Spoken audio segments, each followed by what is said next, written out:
And as Havana experiences change, much of Cuba, though, remains the same, but there's hope to be found in warming ties with the U.S. and potential reforms. CCTV's Sean Callebs brings us this report from the Cuban countryside. Havana is changing quickly.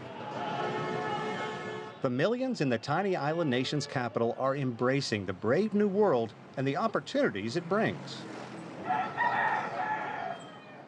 But venture an hour and a half outside of Havana to the small farming community of Alquizar. Here, farmers like 45-year-old Eva Ribeiro say dramatic reforms are something they hear about, but so far haven't really seen. More than thinking about what this relationship can bring, I am waiting to see what might result from this, what benefits come from this relationship.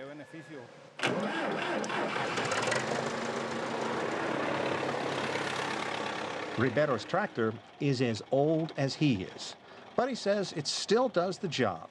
So the news about a new U.S. tractor factory to be built in Cuba that would provide expensive new equipment right now means little to a man that has been able to feed his family with his reliable old workhorse, the rich soil, and a solid government contract. This is one of the most productive regions in the country.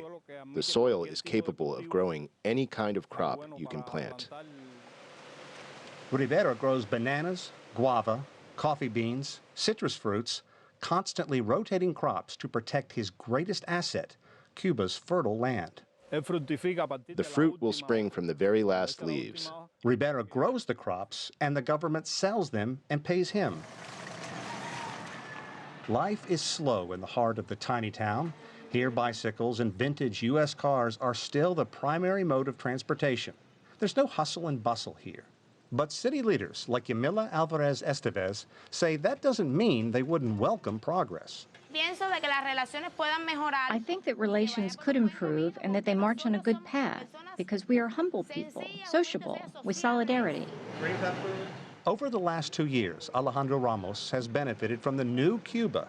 He pays about $18 US a month to rent this store in Alquizar to sell fruits and vegetables.